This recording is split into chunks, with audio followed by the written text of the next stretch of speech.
fazia muitos planos, mas os anos seguem em frente e nos fazem ver quem somos. Cometemos mil enganos.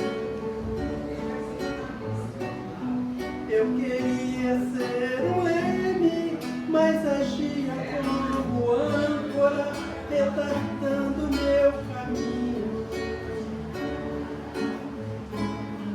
Sou o meu próprio espinho. Faltava me mudar.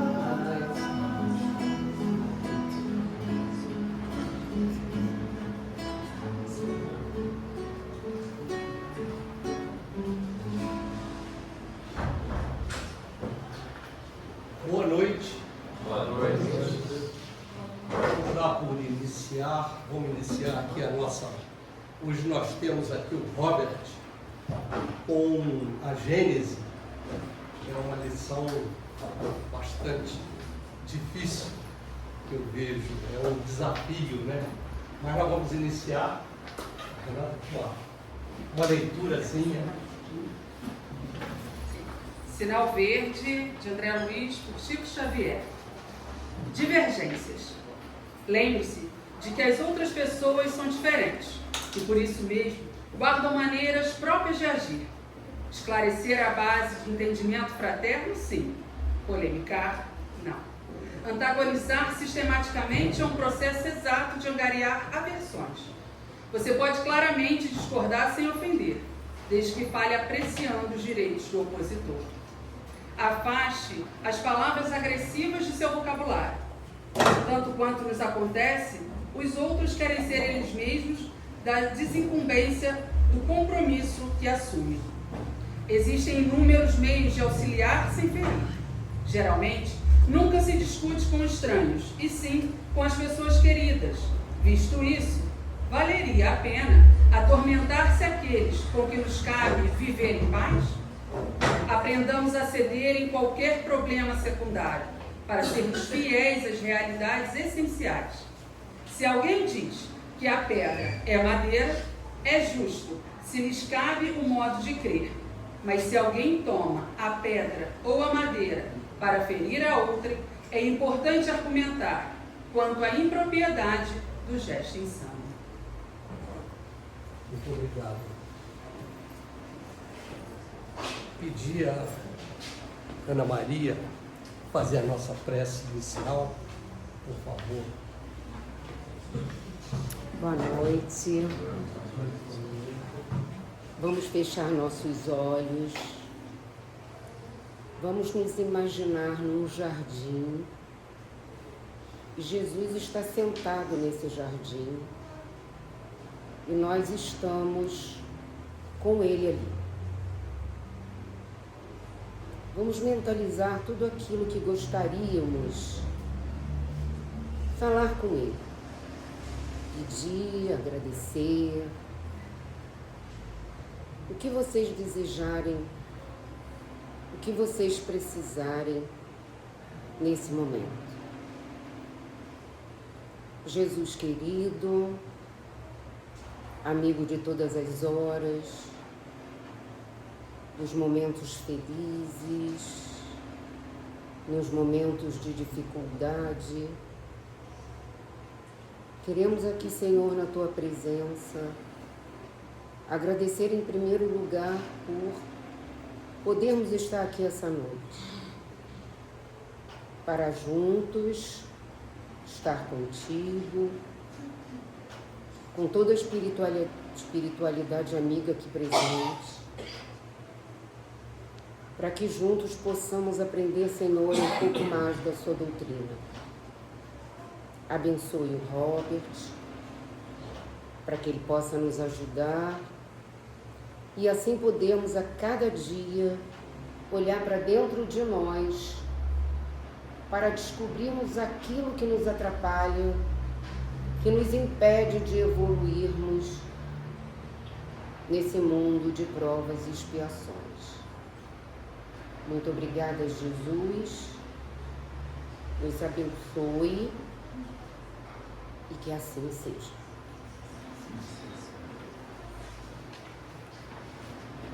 Agora vamos passar a palavra para o Robert até meia-noite. Bem, hoje vai ser no Gogó, porque tivemos problemas técnicos no equipamento. Primeiramente eu queria agradecer ao André, que me convidou para falar sobre esse livro, e que, na verdade, eu acho que eu combinei com ele, né, na espiritualidade, durante o sono, porque se eu tivesse que escolher um livro dos 5 livros das obras básicas do Espiritismo para falar, com certeza seria esse, porque é um livro muito especial para mim. É um livro que fala da parte científica da doutrina espírita, mas ao mesmo tempo é um livro que fala muito sobre Deus. É basicamente um livro que nos prova a existência de Deus. Então, vamos começar a Gênesis. Eu sempre gosto de começar com uma citação. E eu escolhi uma citação que diz bem, nos informa bem o caráter desse livro.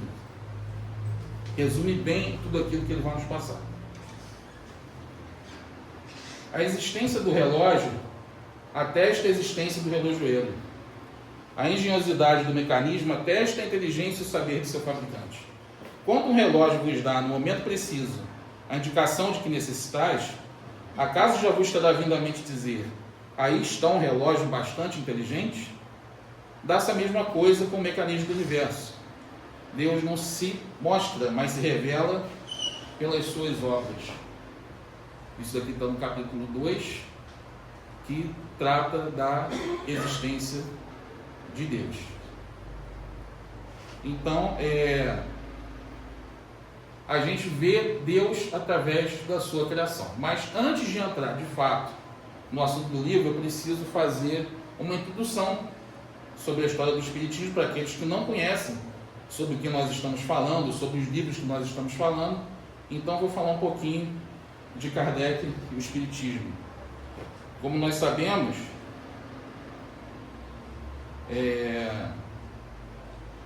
Allan Kardec, na verdade, é um pseudônimo usado pelo professor Hippolyte Léon Denis Rivail, que nasceu em Lyon, na França, em 3 de outubro de 1804. Por isso que nós estamos nesse mês de comemoração, aniversário de Kardec, 221 anos. E na sua infância, ele estudou com o cérebro do professor Pestalozzi, na Suíça, onde ele aprendeu basicamente a ser o que ele foi durante a maior parte de sua vida. O professor Pestalozzi, que hoje dá nome em inúmeras escolas ao redor do mundo, foi o mestre de Allan Kardec. Ele era um professor que dava aulas de matemática, anatomia, ciências, física, química, astronomia, francês, alemão, inglês, entre outras coisas. Era um professor muito querido, era um pedagogo conhecido em toda a Europa. Tinha livros didáticos escritos e eram usados em vários países. Mas ele era um homem extremamente cético, extremamente sem fé. E foi assim até os 50 anos de idade dele. Foi na época que estavam surgindo fenômenos espirituais no mundo todo. Um dos maiores destaques foi esse daqui, o das irmãs Fox, no condado de Hydesville, no estado de Nova York, em 1848, que a casa delas começou a apresentar pancadas, e elas começaram a se comunicar através de pancadas com os supostos espíritos que haviam ali. Isso gerou uma febre em toda a América do Norte e depois em toda a Europa à procura de fenômenos espirituais. E na Europa, o que ficou muito famoso foi o fenômeno das mesas girantes, que virou uma febre em Paris, em todos os salões nobres da Europa. As pessoas levavam isso como uma brincadeira, como uma algazarra. As mesas pulavam, as mesas flutuavam, as mesas davam pancadas. E elas respondiam perguntas. Muitos foram convidados a assistir. Aqueles homens de ciência, os ditos mais cultos, muitos deles se negaram, menos o professor Rivail, o nosso Allan Kardec, que foi convidado por alguns amigos para presenciar algumas dessas reuniões, e ele foi no intuito de comprovar que isso tudo não passava de uma fraude. Ele foi para mostrar, através de evidência científica, e explicar o que estava causando aquilo. Só que o problema é que ele chegou lá e ele descobriu exatamente o contrário. Atestada a idoneidade das pessoas e descartada a possibilidade de charlatanismo, ele chegou à conclusão que mesa não tem nervo, nem cérebro. Se não tem nervo, se não tem cérebro, ela não pode falar, ela não pode se comunicar. Então ele começou a pesquisar o assunto e começou a fazer perguntas a esses supostos espíritos. Ele usou algumas médios para isso. Uma das primeiras delas foram essas duas meninas aqui, a Julie e Caroline Baudin, de 14 e 16 anos, filhos do casal Baudin, que eram amigos, conhecidos dele, que convidaram, eles faziam reuniões na casa deles, né?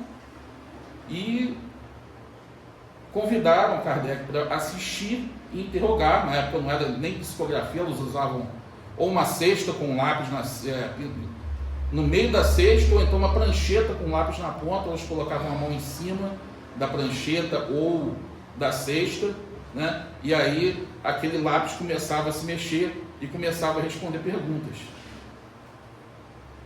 Kardec, e ele fez muitas perguntas, né? Perguntas de cunho de filosofia, teologia, cosmologia, psicologia, biologia, ética, assuntos extremamente profundos para meninas tão novas.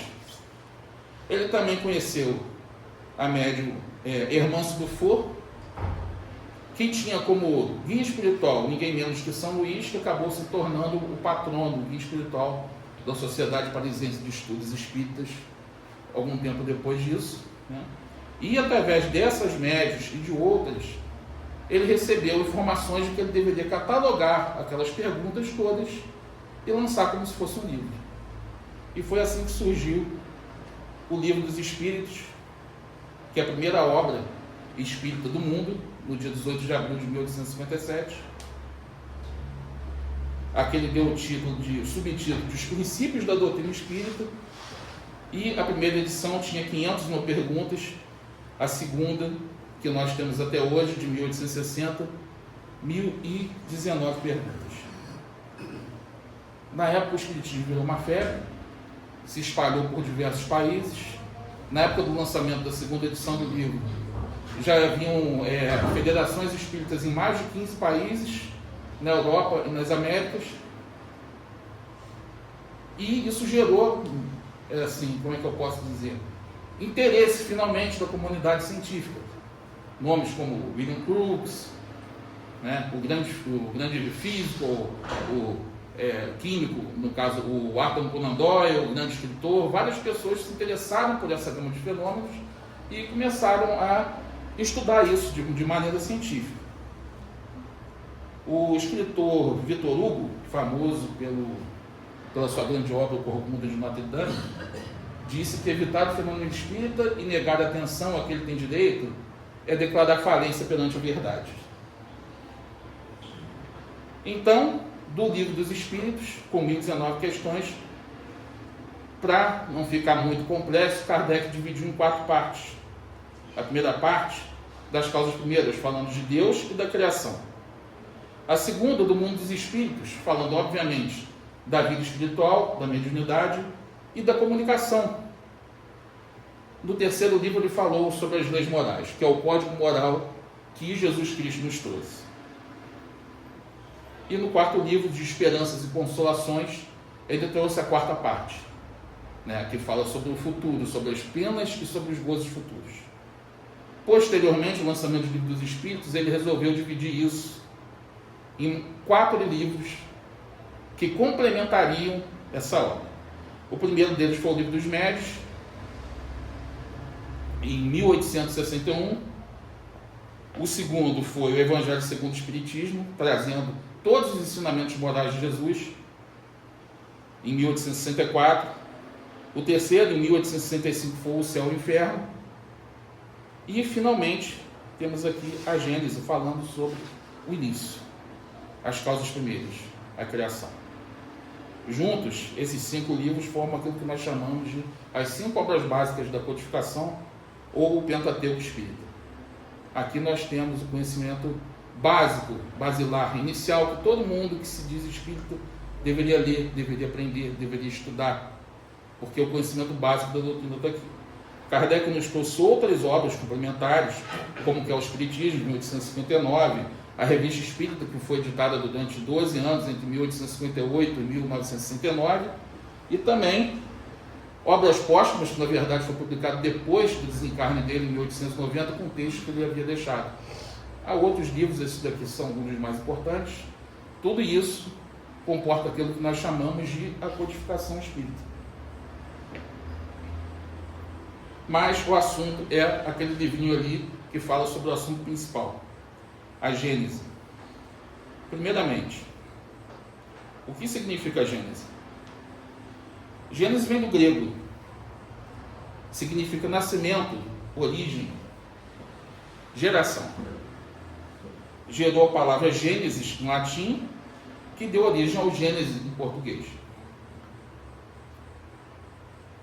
Gênesis, também existe essa palavra, é o primeiro livro da Bíblia, que junto com Êxodo, Levítico, Números e Deuteronômio, formam o Pentateuco de Moisés, os 5 primeiros livros da Bíblia, a Torá, a lei de Moisés, que os judeus tanto falavam. E Kardec faz uma ponte entre essas duas coisas, porque ambos os livros, na verdade, falam sobre o mesmo assunto. Só que um de forma extremamente alegórica e o outro de forma clara, à luz da ciência. Assim, Kardec lançou a Gênese em 6 de janeiro de 1868, um ano antes de seu desencarne. Ele tinha como subtítulo Os Milagres e as Predições segundo o Espiritismo. Então, ele dividiu o livro em 3 partes. A Gênese, parte 1, os Milagres, parte 2, e as Predições, parte 3. Infelizmente, eu não tenho como falar tudo sobre o livro. São 18 capítulos, inúmeros assuntos espetaculares, mas, infelizmente, muitos deles vão ter que ficar de fora, pois o nosso tempo é extremamente curto. Quando o André veio falar aqui sobre o Livro dos Espíritos, tem 1019 questões, ele só conseguiu falar de 8 questões.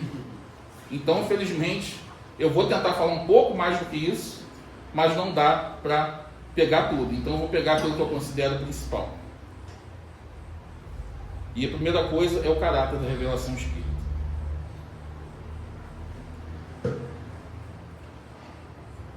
Definamos primeiro o sentido da palavra revelação. Palavra de Kardec no livro. Revelar vem do latim, revelare, cuja raiz véu significa literalmente sair de sob véu e figuradamente descobrir, dar a conhecer uma coisa secreta ou desconhecida. E o que o Espiritismo vem a nos revelar, já que ele revela algo desconhecido? Assim como a ciência propriamente dita tem por objeto o estudo das leis do princípio material, o objeto especial do Espiritismo é o conhecimento das leis do princípio espiritual. O conhecimento de um não pode estar completo sem o conhecimento do outro. Então, a ciência nos revela as leis do mundo material que nós vemos ao nosso redor. O Espiritismo veio tirar o véu do mundo que nós não vemos e trazer para a normalidade, para a naturalidade, aquilo que antes era chamado de sobrenatural. E aqui tem uma das frases que eu mais gosto de Kardec: o Espiritismo e a ciência se completam reciprocamente. A ciência sem o Espiritismo se acha na impossibilidade de explicar certos fenômenos só pelas leis da matéria. Ao Espiritismo sem a ciência faltariam apoio e comprovação. Então, longe de querer afastar a ciência, o Espiritismo quer trazer a experiência da ciência. Como é bom você seguir uma doutrina que você não precisa ter medo de descobertas científicas. Muito pelo contrário. Jesus disse: ainda tenho muito que vos dizer, mas vós não podeis suportar agora. É por isso que o Espiritismo só nos foi revelado no século XIX. O estudo das leis da matéria tinha que ir precedendo da espiritualidade, porque a matéria é que primeiro fere os sentidos.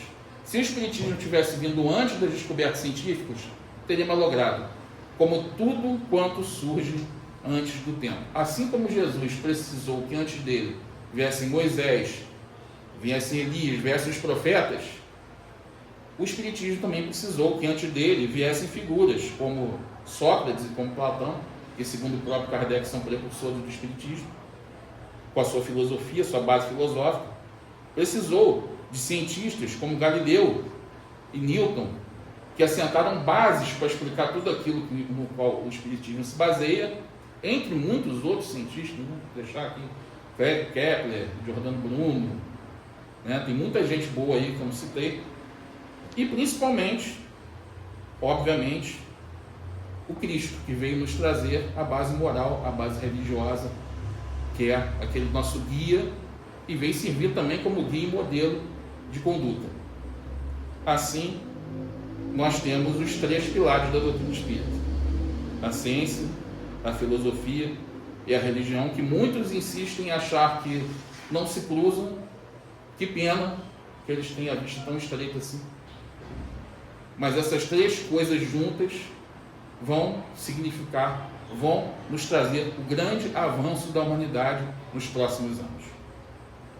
Foi através desses 3 pilares que Kardec pôde elaborar a sua famosa frase: fé inabalável é somente aquela que pode encarar a razão face a face em todas as épocas da humanidade. Não temos medo de descobertas científicas. Caminhando de par com o progresso, o Espiritismo jamais será ultrapassado, porque se novas descobertas demonstrassem estar em erro acerca de um ponto qualquer, ele se modificaria nesse ponto. Se uma verdade nova se revelar, ele a aceitará. Essa é uma das frases mais famosas de Kardec, que está nesse livro, e é o motivo pelo qual o Espiritismo é uma ciência de observação. Ele não nega a ciência em hipótese alguma, pelo contrário. Se a ciência provar que tem alguma coisa errada, devemos seguir aquilo que foi provado, devemos seguir a ciência.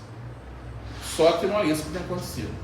A ciência tem corroborado tudo aquilo que o Espiritismo vem ensinando ao longo dos anos.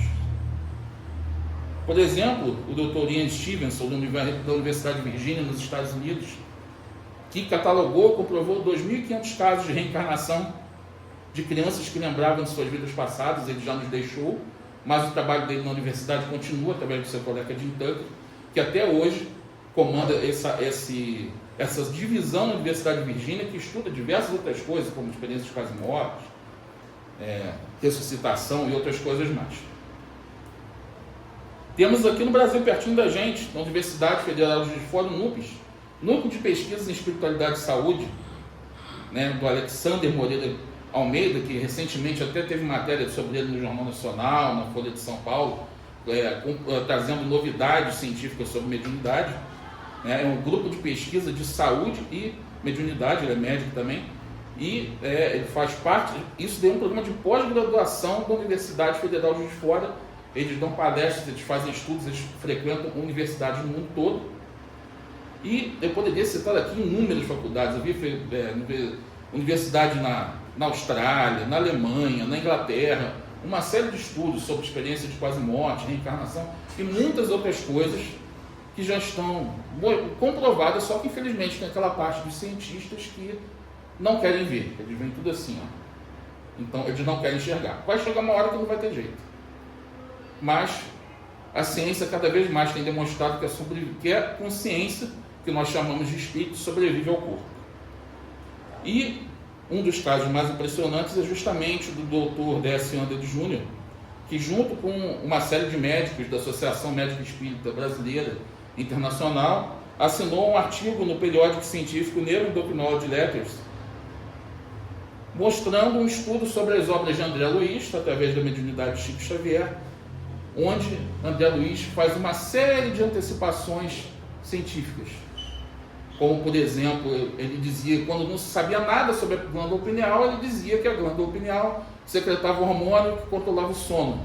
Isso uns 15 anos antes de descobrirem a melatonina, que regula o sono, que é secretada pela glândula pineal ou epífise.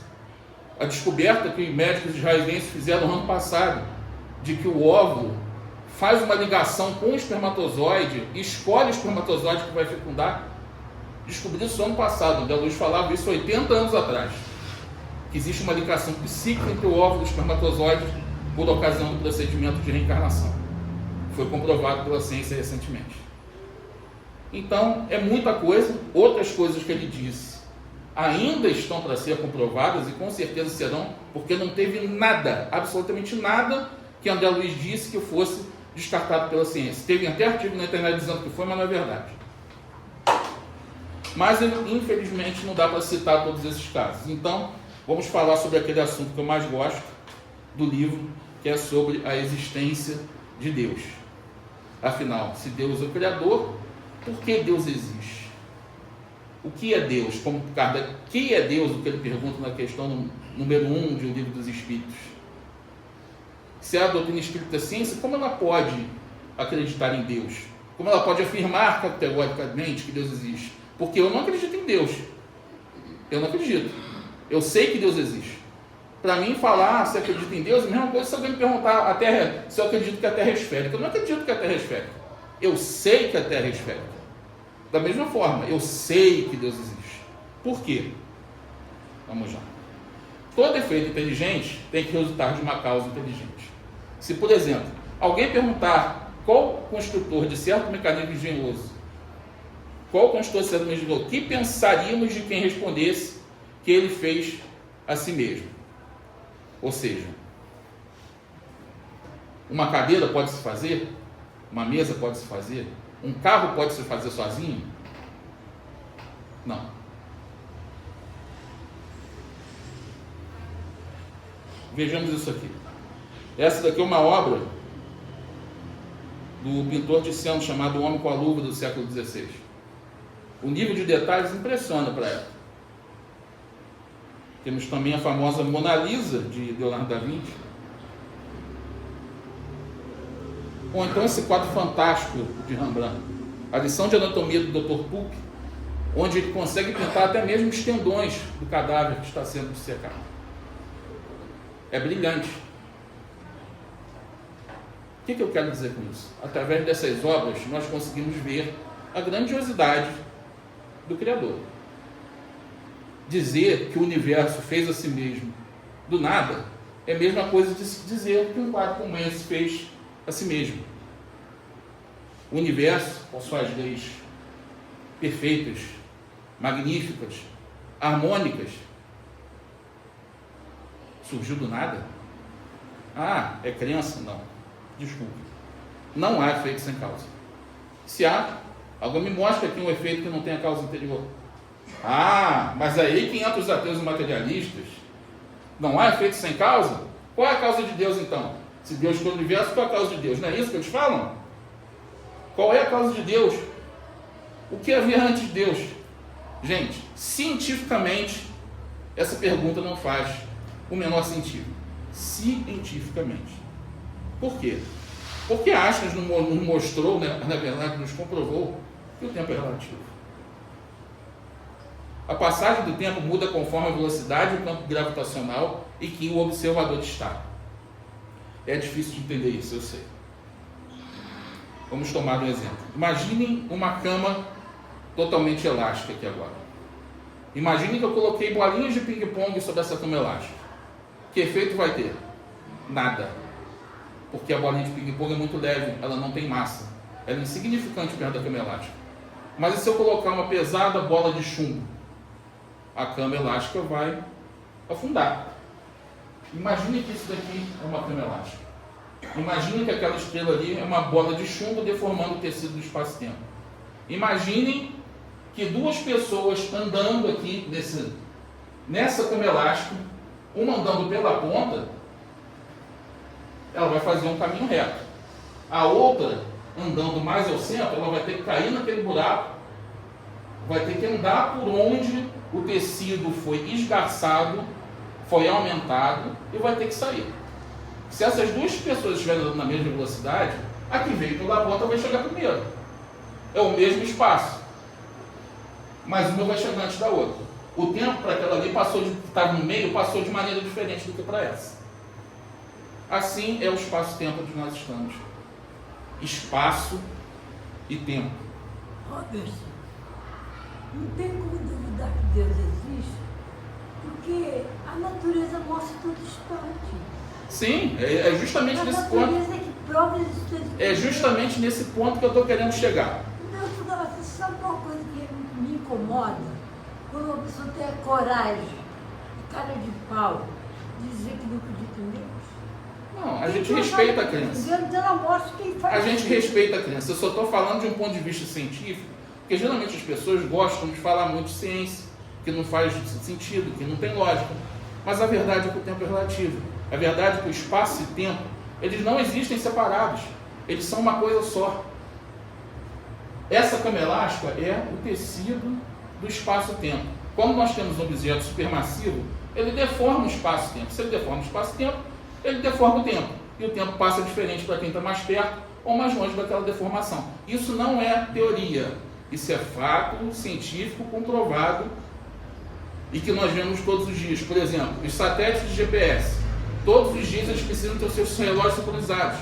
Como eles estão muito altos, a gravidade lá é menor. Então, eles precisam ser sincronizados, senão eles não marcariam o local exato que a gente está. Se você pegar um relógio atômico, botar na praia, na beira da praia, e pegar outro igualzinho a ele, marcando exatamente o mesmo horário, e botar no topo da montanha, depois de um tempo aquele no topo da montanha vai estar marcando um horário diferente. Porque o tempo passa diferente de acordo com a gravidade. Gravidade nada mais é do que a curvatura do espaço-tempo. Essa curvatura aqui. Então, onde tem mais gravidade ou menos gravidade, o tempo vai passar diferentemente. Einstein comprovou isso aqui no Brasil durante um eclipse solar, onde os cientistas calcularam onde estrelas deveriam aparecer, mas no momento do eclipse as estrelas apareciam em outro lugar porque a luz do Sol, o próprio Sol distorceu o espaço-tempo e a luz das estrelas também foi distorcida e apareceu em outro lugar. Isso é fato. Então o tempo é relativo. Mas o que eu quero dizer com tudo isso? Se o tempo e o espaço são uma coisa só, o espaço e o tempo foram criados juntos. Logo, o tempo foi criado junto com o universo. E de onde veio o universo?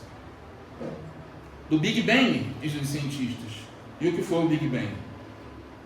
O Big Bang não foi uma explosão dentro do espaço, mas sim a própria criação do espaço-tempo.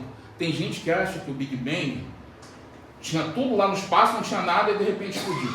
Big Bang não é uma explosão, é uma singularidade. É uma matéria que começou do nada, entre aspas, né, a se expandir.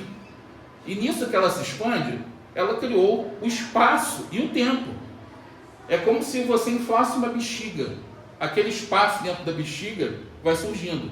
O Big Bang, ele criou o tempo. Por isso que não faz sentido falar em antes, porque o próprio tempo ainda não existia. Deus criou tudo, inclusive o tempo. Deus criou o tempo. Por isso, nós dizemos que Deus é a causa primeira. Não faz sentido falar o que houve, o que existia antes de Deus. O antes não existia. Deus criou o antes. Deus é o eterno. Cientificamente, não existia antes. Qualquer estudante de física sabe disso. Então, quando alguém me perguntar o que causou Deus, desculpe. É uma pergunta totalmente anticientífica. E é por isso que Kardec nos diz que, logo na contra-ataque da Gênesis, que para Deus o passado e o futuro são o presente. E, já que Deus é o Criador, Deus existe, nós chegamos a essa conclusão, vamos falar então um pouco da criação. Existindo por sua natureza desde toda a eternidade, Deus criou desde toda a eternidade. E não poderia ser de outro modo, visto que, por mais longínqua que seja a época a que reconhecemos pela imaginação os supostos limites da criação, haverá sempre além desse limite uma eternidade.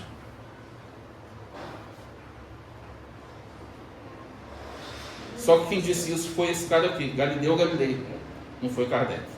Por quê? Porque no capítulo 6 do livro da Gênesis, chamado Uranografia Geral, na verdade, são textos escritos pelo espírito Galileu, através do médium e também astrônomo Camille Flammarion. E Allan Kardec compilou todos esses textos e colocou no capítulo 6. Assim nos explica Galileu. A aparição do Sol dá instantaneamente nascimento a ondas de luz que se vão espalhando por todos os lados na extensão. Do mesmo modo, o universo, nascido do eterno, remonta aos períodos inimagináveis do infinito de duração, ao Fiat Lux do início. Fiat Lux é o faça-se a luz. E assim, o Galileu nos explica, nos dá inúmeras explicações, como surgiram os planetas, as estrelas, os cometas, a Terra, a Lua, e o mais impressionante é que essas explicações dadas por Galileu em meados do século XIX estão todas de par com o que a ciência nos ensina hoje. Na época de Kardec também, mas hoje. Coisas que, aliás, ele coloca ali, que eram no campo da teoria, hoje já estão demonstradas, já estão comprovadas, como do surgimento do sistema solar a partir de uma nebulosa. São fatos que estão descritos nesse livro que o Galileu nos dá uma aula, mas ele também fala da criação por completo. Ele não fala só da matéria, ele também fala do espírito. E ele diz assim: o espírito não chega a receber a iluminação divina que lhe dá simultaneamente com o livre-arbítrio e a consciência a noção de seus atos destinos sem haver passado pela série divinamente fatal dos seres inferiores, entre os quais se elabora lentamente a obra de sua individualização. Aqui ele está falando sobre a evolução do princípio inteligente. Quem viu aquela minha apresentação sobre o átomo e o arcanjo, também falei sobre isso. E uma das mais belas frases de Galileu para mim é essa aqui: somente a partir do dia em que o Senhor lhe imprime na fronte o seu tipo augusto, o espírito toma lugar no seio das humanidades. É aquele momento que o princípio inteligente adquire o livre-arbítrio e a consciência de si mesmo. Para mim é o equivalente à grande frase de Moisés, descrita por Moisés na Bíblia: façamos o homem à nossa imagem conforme a nossa semelhança. E falando de princípio espiritual, do espírito, que é o objeto da criação, vejamos o que nos diz o codificador. Todo efeito tem uma causa. Logo, todo efeito inteligente deve ter uma causa inteligente. Aí ele faz uma comparação. Não há quem não faça a distinção entre o movimento mecânico de um sino que o vento agite e o movimento deste mesmo sino para dar um sinal, um aviso, atestando só por isso que obedece a um pensamento, a uma intenção. Ora, não podendo ocorrer a ninguém a ideia de atribuir o pensamento à matéria do sino, tem-se de concluir que o move uma inteligência, a qual ele serve de instrumento para que ela se manifeste. Uma coisa é o vento balançando o sino, outra coisa é alguém balançando o sino para dar um aviso, para marcar um horário. O sino não vai balançar sozinho, ele não vai avisar a hora sozinho. Pela mesma razão, ninguém terá a ideia de atribuir pensamento ao corpo de um homem morto.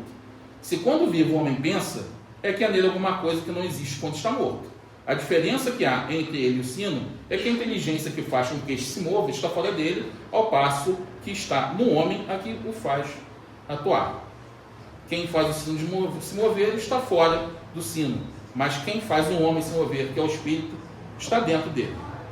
E aqui ele fez uma comparação que, para nos provar a existência do espírito, uma comparação excelente. O princípio espiritual é o corolário da existência de Deus. Sem esse princípio, Deus não teria razão de ser, visto que não se poderia conceber a soberana inteligência a reinar durante toda a eternidade unicamente sobre a matéria bruta. Como não se poderia conceber que um monastro terrestre, durante toda a sua vida, reinasse exclusivamente sobre pedras. Se Deus é bondade, se Deus é justiça, se Deus é amor, para quem que ele vai ser isso tudo? Para a matéria? Para planetas? Não, ele precisa de seres vivos, para que ele possa ser bom com eles, para que ele possa reinar sobre eles. Só que aí isso cria um outro problema, Como não se pode admitir Deus sem os atributos essenciais da divindade, a justiça e a bondade, seriam inúteis essas qualidades se ele só devesse exercitar sobre a matéria. Mas, por outro lado, não se poderia conceber um Deus soberanamente justo e bom a criar seres inteligentes e sensíveis, para os voltar ao nada após alguns dias de sofrimento sem compensações, a recriar-se nessa sucessão indefinida de seres que nascem sem o haverem pedido, pensando por um instante apenas para conhecerem a dor e se extinguindo para sempre após a efêmera existência. Que Deus seria bom, justo, soberanamente justo e bom, se ele criasse os seres vivos para eles se extinguirem. Alguns vivem 100 anos, alguns vivem alguns minutos, alguns vivem sofrendo a existência toda, outros vivem felicidade. Como ele seria justo se as suas criaturas não sobrevivessem. A lógica e a razão nos diz que as criaturas de Deus, para serem compatíveis com a sua soberana bondade, elas precisam ser infinitas. Sem a sobrevivência do ser pensante, os sofrimentos da vida seriam, da parte de Deus, uma crueldade sem objetivo. E nós sabemos que Deus não é assim, porque Deus tem que ter todas as perfeições em seu grau absoluto. Desde que a inteligência e o pensamento não podem ser atributos da matéria, chega-se, remontando dos efeitos da causa, à conclusão de que o elemento material e o elemento espiritual são os dois princípios constitutivos do universo. O elemento espiritual individualizado constitui os seres chamados espíritos, como o elemento material individualizado constitui os diferentes corpos da natureza, orgânicos e inorgânicos. Ou seja, nós chegamos à conclusão que Deus existe, a matéria nós já sabemos que existe. Só que para Deus existir e Deus ser bom, os espíritos também têm que existir. Se Deus não fosse bom, ele não seria Deus. Consequentemente, ele não existiria. Consequentemente, o universo não existiria, nem a matéria existiria. Porquanto a existência de Deus, dos espíritos, é uma consequência lógica e racional. É aquilo que nós chamamos na doutrina espírita de a Trindade universal. Deus, o Criador de tudo que existe, o Espírito e a matéria. Desses dois elementos saem tudo aquilo que nós conhecemos. E falamos de criação de um ponto de vista mais filosófico e científico. Vamos ver então o que nos diz Moisés na Gênese mosaica. Kardec já começa logo rasgando elogios ao texto bíblico. Que descrição com efeito, mais sublime e mais poética desse poder do que essas palavras. Deus disse: faça-se a luz, e a luz foi feita. Não rejeitemos, pois, a Gênese bíblica. Ao contrário, estudemo-la como se estuda a história da infância dos povos. Trata-se de uma época rica de alegorias, cujo sentido oculto se deve buscar. Alegorias que se devem comentar e explicar com o auxílio das luzes da razão e da ciência. Kardec nos convida a ler, a estudar a Bíblia com a mente aberta, com o conhecimento humano, com história, com geografia, com conhecimento de línguas, com a filosofia, com a ciência. E aí nós vamos ver aquilo tudo que parecia alegórico, aquilo tudo que parecia um grande mistério, se dissipar o véu à nossa frente e a gente entender.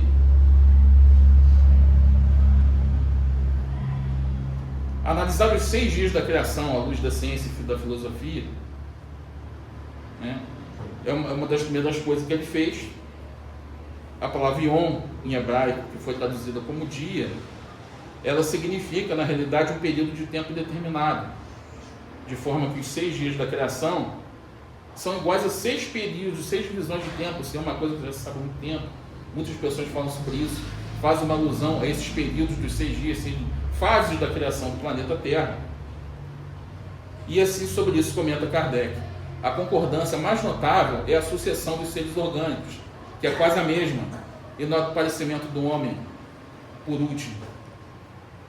Ou seja, o texto de Moisés, ele nos dá exatamente como as coisas foram sendo criadas, na ordem que elas foram sendo criadas até chegar ao homem. Também fala sobre os mares e continentes. Há também coincidência na passagem que se lê que, ao terceiro dia, as águas que estão debaixo do céu se reuniram num só lugar e apareceu o elemento árido. É o que ocorreu no período terciário, quando as elevações da crosta puseram a descoberta os continentes e repeliram as águas, formando os mares. Foi somente então que apareceram os animais, segundo a geologia e segundo Moisés. Também ele fala sobre isso daqui, que muita gente brinca, fala bobagem hoje em dia, o homem que veio do barro. Só que Moisés se aproxima um tanto mais da verdade, dizendo que Deus formou o homem do limo da terra. De fato, a ciência demonstra que o corpo do homem se compõe de elementos tomados da matéria inorgânica ou por outra ao limo da terra. A ciência de hoje, nos mostra que a hipótese mais provável do surgimento da vida na Terra é que a vida surgiu na argila, no barro, em superfícies minerais que ali começaram a aglutinar elementos, hidrogênio, oxigênio, e foi formando aquelas células que surgiram. Então a vida da terra surgiu no barro. Então aqui você tem uma linguagem poética, você fica claro que Moisés de fato era um profeta. Claro que ele tinha uma revelação. Como é que ele poderia saber fatos científicos e descrever isso com essa precisão da forma como ele descreveu? Vejamos a questão da formação de Eva. A mulher formada de uma costela de Adão é uma alegoria aparentemente pueril, se admitido ao pé da letra, mas profunda quanto ao sentido. Tem por fim mostrar que a mulher é da mesma natureza que o homem e que por conseguinte é igual a este perante Deus, e não uma criatura à parte, feita para ser subjugada e tratada como um ser desprezível. Equivale a dizer a um homem que ela é sua igual e não sua escrava, e que ele a deve amar como parte de si mesmo. E tem gente, uns detratores aí, que dizem que Kardec é machista. Então, essa questão da criação da Eva da costela de Adão é uma alegoria belíssima.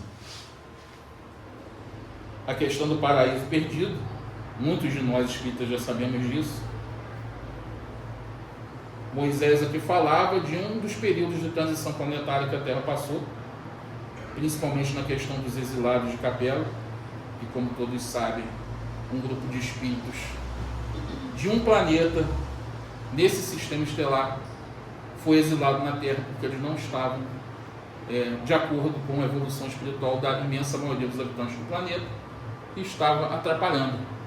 É tipo aquela turma do fundão numa escola que fica lá no fundo atrapalhando, tacando papel, atrapalhando quem quer estudar.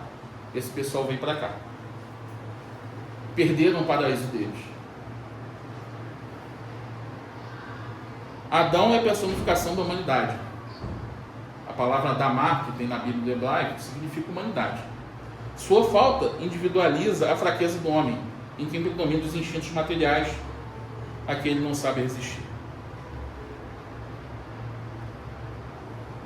No caso da árvore, a árvore como árvore da vida é o emblema da vida espiritual. Como árvore da ciência, é o da consciência do bem e do mal, que o homem adquire pelo desenvolvimento da sua inteligência e do livre-arbítrio, em virtude do qual ele escolhe entre um e outro. Assinala o ponto em que a alma do homem, deixando de ser guiada unicamente pelos instintos, toma posse da sua liberdade e incorre na responsabilidade de seus atos.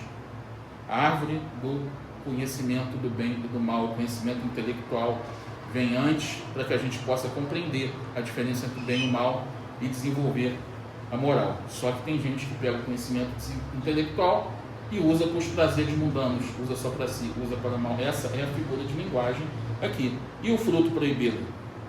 O fruto da árvore simboliza o objeto dos desejos materiais do homem. É a alegoria da cobiça e da concupiscência. Resume numa figura única os motivos de arrastamento ao mal. Comer. O comer é sucumbir à tentação. Eva sucumbiu. E depois Adão também, óbvio. A árvore se ergue no meio do jardim de delícias para mostrar que a sedução está no seio mesmo dos prazeres e para lembrar que, se o homem der preponderância aos gozos materiais, prender-se-á à terra e se afastará de seu destino espiritual. A ameaça de morte, de que ele é ameaçado, caso transgrida a proibição que lhe é feita, é um aviso das consequências inevitáveis, físicas e morais, decorrente da violação das leis divinas que Deus lhe gravou na consciência. É bem evidente que aqui não se trata da morte corpórea, pois que, depois de cometida a falta, Adão ainda viveu longo tempo, mas sim da morte espiritual, ou, em outras palavras, a perda dos bens que resultam do adiantamento moral, perda figurada pela sua expulsão do jardim de delícias. Ou seja, a morte, Deus ameaçou Adão com a morte, mas ele continuou vivendo. É porque, na verdade, ele morreu espiritualmente. Essa é a figura de linguagem. As punições, o caso mais interessante aqui, admitamos, além disso, que hajam vivido em um mundo mais adiantado e menos material do que o nosso, em que o trabalho do espírito substituía o do corpo, que, por se haverem rebelado contra a lei de Deus, figurada na desobediência, tenham sido afastados de lá e exilados por punição para a terra, na qual o homem, pela natureza do globo, é constrangido a um trabalho corpóreo, e reconheceremos que Deus estava coberto de razão quando lhe disse: no mundo que ireis viver, doravante cultivareis a terra, e dela tirareis o alimento com o suor do vosso rosto. E a mulher parirás com dor, porque tal é a condição desse mundo. Os exilados viviam num planeta superior. Os corpos, provavelmente não eram tão materiais como os nossos, a tecnologia é avançadíssima. O trabalho, muito provavelmente, era intelectual, não era braçal. E é muito fácil de compreender isso quando a gente pega o exemplo do que está acontecendo aqui na Terra agora. Vejamos um homem no seu escritório, com conforto, com ar-condicionado.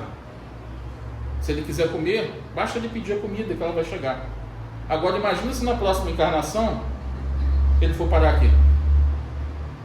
Acabou moleza, né? Ele vai ter que se alimentar com o suor do seu rosto. Ou a mulher que hoje tem pré-natal, hospital, acompanhamento médico, cesariana, anestesia. E se ela tiver que parir no chão gelado de uma caverna, como nossos antepassados? Ela vai ter que parir com dor. É nesse sentido essa figura de linguagem. Vai sair de um local onde eles tinham muito conforto, um local muito mais evoluído, por culpa deles mesmos, eles vão ser exilados num local de dor, um local de sofrimento, temporariamente, e a providência divina é tão sábia, que eles vão ajudar, né, o povo primitivo desse planeta a evoluir, graças ao conhecimento intelectual que eles têm. O paraíso terrestre, cujos vestígios têm sido inutilmente procurados na Terra, era, por conseguinte, a figura do mundo de felicidade onde Adão vivera, ou melhor, onde vivera a raça dos espíritos que ele personifica.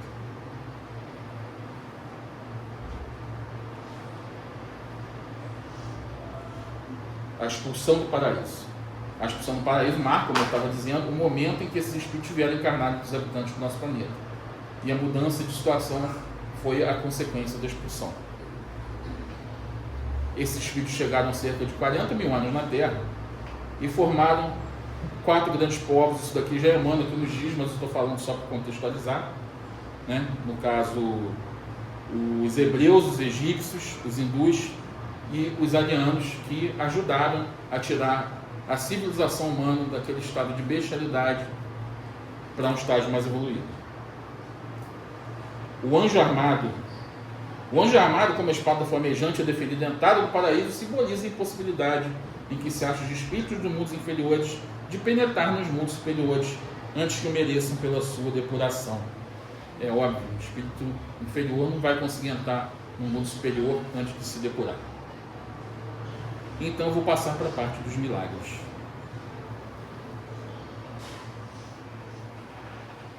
E assim fala Kardec: Deus prova sua grandeza e seu poder pela imutabilidade de suas leis e não pela derrogação delas. Isso daqui é um negócio difícil. As pessoas têm dificuldade com isso. Eu falei isso aqui na palestra de Maria, sobre Maria. O Espiritismo não aceita a existência de milagres sob o significado original dessa palavra.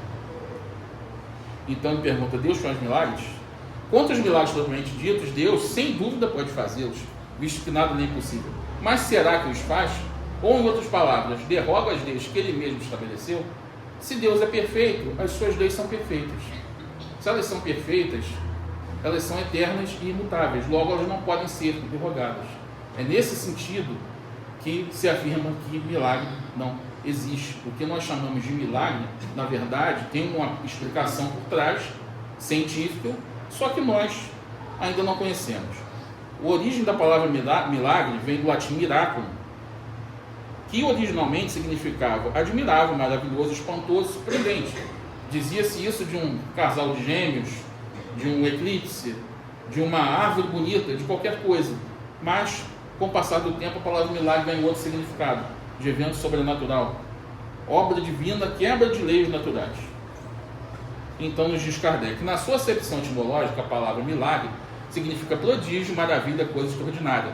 A Academia definiu assim: um ato do poder divino contrário às leis conhecidas da natureza. Só que, à medida que a ciência revelou novas leis, o círculo do maravilhoso se foi restringindo. Vejamos um exemplo. Os antigos atribuíam fenômenos da natureza a deuses. Temos aqui o exemplo de Zeus, o deus grego, que era o deus dos raios, atribuíam os raios das tempestades a Zeus, ou Júpiter para os romanos. Hoje nós sabemos muito bem que isso não tem nada de miraculoso, é simplesmente eletricidade. Nós até sabemos que existem espíritos por trás de fenômenos da natureza, mas eles usam leis naturais. Outro exemplo é Poseidon, o deus dos mares, que eles acreditavam que agitava as marés. Hoje nós sabemos que quem faz isso é a Lua, com a sua gravidade sobre a Terra. Então, aquilo que era chamado de milagre deixa de ser a partir do momento que a gente descobre a explicação. Expulso do domínio da materialidade pela ciência, o maravilhoso se encastelou no da espiritualidade, no qual encontrou seu último refúgio. O Espiritismo, ao demonstrar que o elemento espiritual é uma das forças vivas da natureza, força que incessantemente atua em concorrência com a força material, faz que voltem ao âmbito dos efeitos naturais os que dele haviam saído. Por quê? Como os outros, tais efeitos também se acham sujeitos às leis. Vejam o que nos disse o apóstolo João logo no início do seu livro. No princípio era o Verbo, e o Verbo estava com Deus, e o Verbo era Deus. Todas as coisas foram feitas por Ele, e sem Ele nada do que foi feito se fez. Se a gente afirma que milagres não existem, então estou dizendo que Jesus não fazia aqueles milagres? É óbvio que Ele fazia. Mas Ele fazia porque Ele é o Cristo, o Messias, porque Ele é um Espírito puro, conforme descrito por Emmanuel, escolhido diretamente por Deus. Na condição de Espírito puro, Jesus domina a química, domina a física, domina a matemática, Jesus domina todas as ciências que nós nem imaginamos que existem ainda. Jesus, na condição de Espírito puro, ele consegue manipular o fluido cósmico universal, que é a matéria cósmica primitiva, apenas pela força do seu pensamento. Um espírito que consegue fazer isso não vai conseguir curar uma cegueira? Não vai conseguir fazer um paralítico andar? É óbvio que vai. E isso não tem nada de miraculoso. Isso daqui só vem nos mostrar o modelo que é Jesus e que nós devemos nos espelhar nele e seguir para que nós possamos fazer tudo aquilo que ele faz. E Kardec diz sobre Jesus: como homem, tinha a organização dos seres carnais, mas como espírito puro, desprendido da matéria, havia de viver mais da vida espiritual do que da vida corpórea, de cujas fraquezas não era passível. A superioridade de Jesus com relação aos homens não resultava das qualidades particulares do seu corpo, mas mais de seu espírito, que dominava a matéria de modo absoluto, e dado seu perispírito ao lido da parte mais quintessenciada dos fluidos terrestres. A matéria do perispírito dele era muito mais sutil do que a nossa. O perispírito é o corpo espiritual. E foi o próprio Cristo que disse, né? Aquele que crê em mim fará também as obras que eu faço, e outras maiores fará. Ou seja, podereis fazer tudo o que eu faço e muito mais.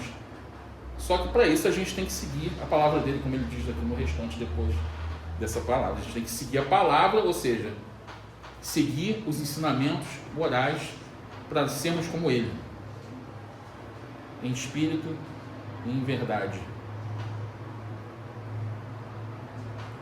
Uma vez que não existe o miraculoso, o que dizer das predições?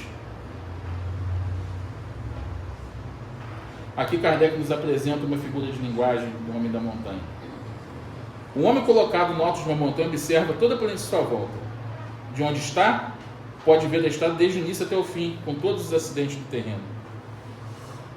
Lá embaixo, um viajante percorre essa estrada pela primeira vez. Para ele, o caminho é o futuro. Ele sabe que chegará ao fim, mas ignora que encontrará subidas, rios, bosques ou casas. Sua vista alcança apenas a pequena parte que o cerca, e ele mede a duração da viagem pelo tempo que leva a caminhar. Eu tive que resumir o texto porque ele é muito grande. Já o homem no alto, vendo tudo de uma vez, tem diante de si o presente completo.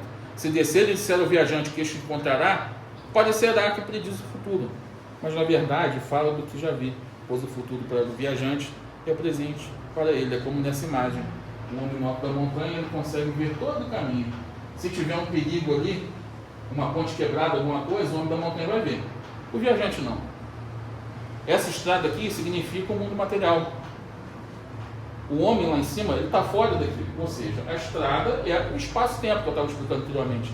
Deus está fora do espaço-tempo.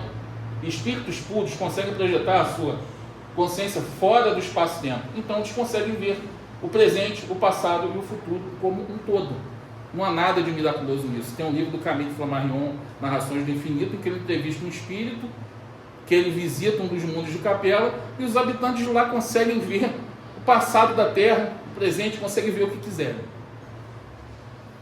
Se espíritos daqueles que não são puros ainda, imagina alguém do quilate de Jesus.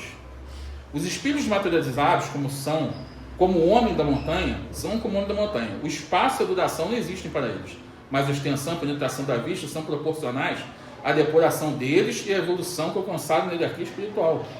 Eles são, com relação aos espíritos inferiores, quais homens munidos de possantes telescópios, ao lado de outros que apenas dispõem de olhos.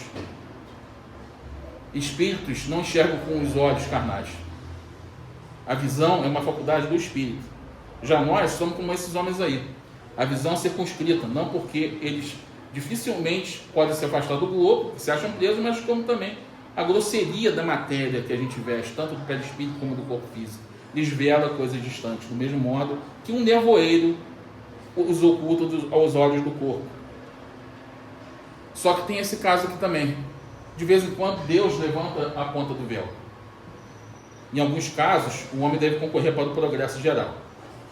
E pode ser que ele pressinta esses acontecimentos a fim de estar pronto para agir quando chegar o momento propício. É por isso que às vezes Deus permite que se levante uma ponta do véu, mas sempre com fim útil, nunca como satisfação de curiosidade.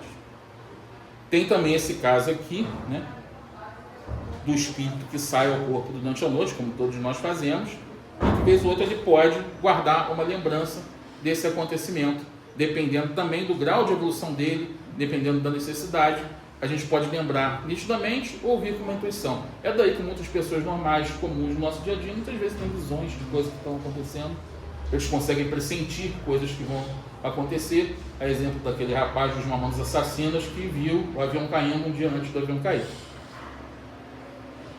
O dom da predição nada tem, pois, de sobrenatural. Repousa sobre as propriedades da alma e na lei das relações do mundo visível com o mundo invisível que o Espiritismo veio dar a conhecer. Estamos já chegando ao fim, né? Quase no fim.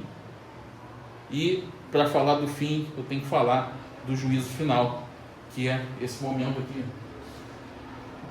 O momento dos bodes e das ovelhas, ao qual Jesus se referiu. Ora, quando o Filho do Homem vier de Sua Majestade, acompanhado de todos os anjos, assentar-se-á no trono de sua glória, e reunidos à sua frente todas as nações, eles separarão uns dos outros, como um pastor separa as ovelhas dos bodes, e colocará à sua direita as ovelhas, e à sua esquerda os bodes. Então dirá o rei aos que estiverem à sua direita: vinde a mim, benditos de meu Pai. Esse é o momento, né, descrito por Mateus, que nós estamos passando exatamente agora, um momento de transição planetária, quando aqueles espíritos malévolos, perversos, que praticam o mal pelo mal, serão eliminados daqui. Eles não mais poderão reencarnar na Terra, eles terão que reencarnar em outros mundos. Não se preocupem, nós somos as ovelhas. Com toda certeza nós somos as ovelhas. Não se preocupe, nós vamos continuar aqui. Se nós fôssemos os bodes, nós nem estaríamos aqui. O bode não se preocupa com coisas espirituais. O bode só quer saber nunca numa sexta-feira à noite estaria num lugar como esse. Então só de nós estarmos aqui já mostra que nós estamos do lado das ovelhas.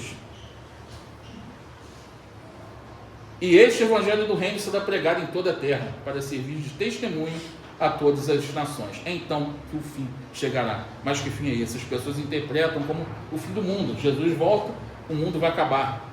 Vai levar o pessoal para o céu e os outros vão ser condenados eternamente ao inferno. Não. Será que predizendo sua segunda vinda, era o fim do mundo que Jesus anunciava ao dizer: quando o evangelho for pregado por toda a terra, então é que virá o fim? Não é racional supor-se que Deus destrua o mundo justamente no momento em que ele entre no caminho do progresso moral, pela prática dos ensinos evangélicos. Nada, aliás, nas palavras do Cristo, indica uma destruição universal, que em tais condições não se justificaria. O que vai acontecer é isso aqui, ó. A estaca de pedra, e ela vai se rachar, e aí vai surgir esse coração. É isso que vai acontecer. Devendo a prática geral do Evangelho determinar grande melhora no estado moral dos homens, ela por isso mesmo trará o reinado do bem e acarretará a queda do mal. É, pois, o fim do mundo velho, do mundo governado pelos preconceitos, pelo orgulho, pelo egoísmo, pelo fanatismo, pela incredulidade, pela cupidez, por todas as paixões mais, que o Cristo aludiu a dizer: quando o Evangelho for pregado em toda a terra, então é que virá o fim, é o fim do mal. Como pode, no momento que o Evangelho for pregado na terra, acabar tudo? Agora que é a parte boa, vou querer acabar com a terra?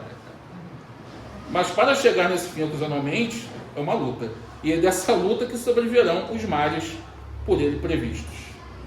E aqui nós temos aquelas figuras, né, do Apocalipse. A doutrina de um juízo final único e universal, quando o fim para sempre da humanidade repugna a razão, por implicar a inatividade de Deus durante a eternidade que precedeu a criação da terra e durante a eternidade que se seguirá a sua destruição. Que utilidade teria então o Sol, a Lua e as estrelas que, segundo Gênesis, foram feitos para iluminar o mundo? Isso daqui tem outro problema, coloca a Terra no centro do universo. E os outros planetas? Só o James Webb vê 3 trilhões de galáxias, 7 trilhões de planetas. Isso só no nosso universo. Tem outros trilhões de universos. Como é que vai acabar? Vai ficar isso daí? Vai acabar tudo isso também? Vai todo mundo ficar no céu, uma parte no céu, só da terra e o outro no inferno e o resto da criação? Vai ser destruída? Não faz o menor sentido. É óbvio que o que se estava falando é do fim de um ciclo. Segundo essa interpretação, a qualificação de juízo final não é exata, uma vez que os espíritos passam por análogas fieiras a cada renovação dos mundos que eles habitam, até que atinjam um certo grau de perfeição. Não há, portanto, juízo final propriamente dito, mas juízos gerais em todas as épocas de renovação parcial total da população dos mundos, por efeito das quais se operam as grandes emigrações e imigrações de espíritos. Não há, portanto, juízo final propriamente disso, mas juízos gerais em todas as épocas de renovação parcial ou total da população dos mundos. Repetir aqui. Tendo o bem que reinar na terra, é preciso que dela sejam excluídos os espíritos endurecidos no mal e que possam trazer perturbações. São esses bodes que a gente estava falando, gente. Pedófilos, assassinos, psicopatas, estupradores, esse pessoal que mata os próprios pais. Tá? Pode colocar alguns políticos aí que roubam, que sabem que da sua corrupção vão trazer muitas mortes, né, da sua corrupção. Esse pessoal aqui, simplesmente, vai rodar. Serão exilados para mundos inferiores, como outrora o foram para terras da raça adâmica, vindo substituir os espíritos melhores. Essa separação a que Jesus presidirá é que se acha figurada por essas palavras sobre o juízo final. Os bons passarão à minha direita e os maus à minha esquerda. Digo-vos em verdade que esta geração não passará sem que esses fatos tenham ocorrido. Passará o céu e a terra, porém as minhas palavras não passarão. Então, chegamos finalmente à transição planetária e à nova geração. Assim disse o Mestre: em verdade vos digo, chorareis e gemereis, e o mundo se rejubilará. Estareis em tristeza, mas a vossa tristeza se mudará em alegria.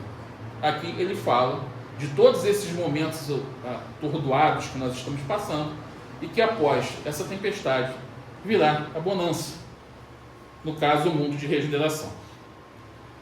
O último capítulo do livro, capítulo 18, Kardec chama de Os Tempos São Chegados.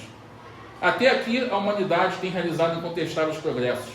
Os homens, com sua inteligência, chegaram a resultados que jamais haviam alcançado, sob o ponto de vista das ciências, das artes e do bem-estar material.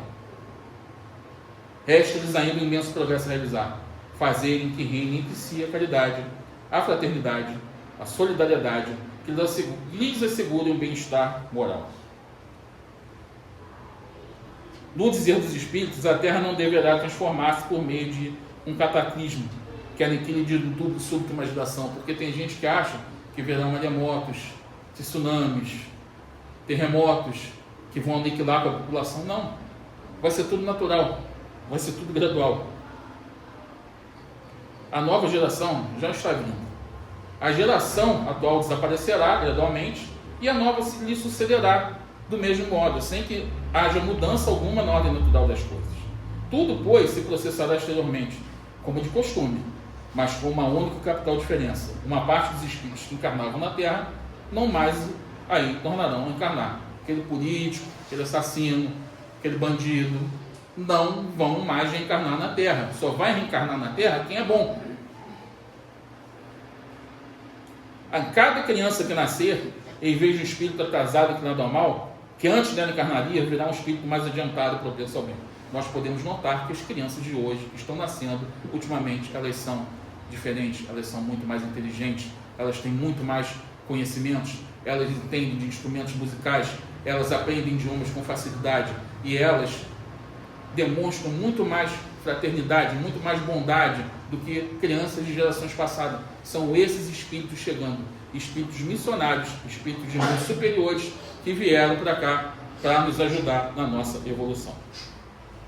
Todavia, de acordo com a sua promessa, esperamos novos céus e nova terra, onde habita a justiça. Quem disse isso foi o apóstolo Pedro em sua epístola, o novo céu e a nova terra. E assim nós temos essa escada aqui para subir. O primeiro degrau do mundo primitivo, a gente já passou por ele. O pessoalzinho de capela que veio para cá ajudou a gente a pular para o segundo degrau, esse vermelho, do mundo de provas e expiações. E agora está chegando a nova geração, que vai dar um empurrãozinho para a gente subir o degrau e ir para o mundo de regeneração. Aqueles que não subirem vão ter que descer para ajudar o pessoal a subir. Tá? Eles não vão retroagir espiritualmente, não. Mas eles vão descer para poder pegar aquele pessoal de baixo e subir com eles. É tipo uma escola. É tipo uma série que a pessoa vai passando de ano a cada período. Nós estamos no limiar do mundo de regeneração que está prestes a ser iniciado ainda nesse século. Depois disso, é correr para abraço. Mundos felizes, mundos celestes. Só que aí tem um longo caminho para chegar lá, né? Tem metade do caminho para chegar lá ainda. Conclusão. Desculpe pelo tempo tomado, eu tive que ultrapassar um pouco. Tive que cortar muita coisa que eu botei, tive que correr. Mas eu preciso falar sobre a fraternidade. Eu não, Allan Kardec. A fraternidade deve ser a pedra angular da nova ordem social. Mas não há fraternidade real, sólida e efetiva, se não se apoiar sobre base inabalável.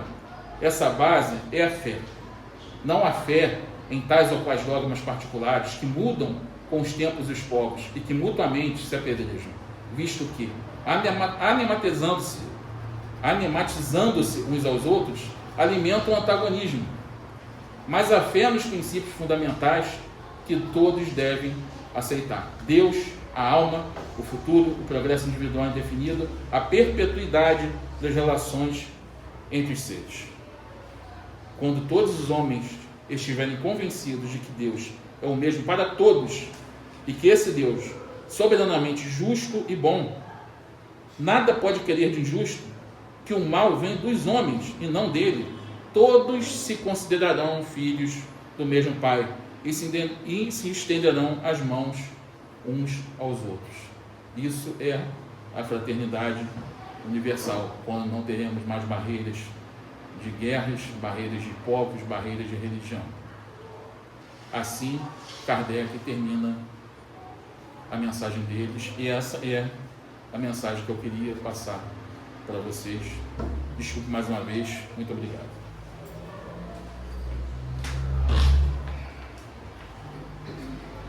Sem palavras. Olha só o caminho que cada um de nós temos que percorrer, né? Eu tentei ler a Bíblia, a Gênesis, comecei sozinho, mas não consegui, porque realmente precisa de muita profundidade, trabalho brilhante, sem palavras, emocionante, porque traz para a gente, né, uma convicção, uma certeza, que isso ajuda a gente, né, a ter. Eu, por exemplo, hoje tenho certeza absoluta e não relativa que eu não vou morrer. Isso é muito fantástico na vida da gente, isso traz para a gente alento, esperança. Até hoje me falaram sobre foi uma alegoria sobre o rato, que eles fizeram um teste. Olha só que legal isso. Fizeram um teste, colocaram o ratinho dentro da água se afogando. E eles foram cronometrando. Quando ele chegou no ponto, deixaram ele morrer, contaram. Pegaram no segundo ratinho e colocaram e cronometraram exatamente. Quando ele ia se afogar, eles tiraram o rato de dentro da água. Pegaram o rato depois que ele se recuperou e colocou novamente para se afogar. O tempo que, na segunda vez que o rato entrou na água, o tempo foi muito maior do que os 2 primeiros antes. O que é isso? Eles fizeram essa experiência sobre a esperança. Porque o rato demorou mais tempo sem se afogar na segunda oportunidade, porque ele tinha a esperança que alguém ia lá tirar ele. Olha só que lindo, como é que é importante a esperança no nosso coração. E você, Robert, trouxe para nós a esperança. Muito obrigado mesmo. E vamos elevar o nosso pensamento nesse momento, pensando em Deus maravilhoso, perfeito, que traz para o nosso coração as evidências, a certeza absoluta que somos eternos, que estamos aqui em caminhada evolutiva, que caminhamos em direção à luz, coisa linda, e traz para a gente também a esperança. E isso, essa soma de predicados, traz para a gente o alento. E foi hoje, Senhor, essa noite maravilhosa, para mim foi fantástica, porque traz fortalecimento da nossa caminhada. Eis aí o propósito da consciência, do entendimento. Obrigado, Senhor, por essa oportunidade, por essa noite de hoje, por essa palestra tão brilhante. Eu agradeço, que assim seja, Senhor. Muito obrigado. Seu Rui, Agora nós vamos. quem que ia imaginar isso, né? Oi? Quem que ia imaginar isso? Que no coração do bichinho Isso. tem Tinha esperança. esperança, é verdade. Tem sim, é energia. Eles são. Energia. Eles são.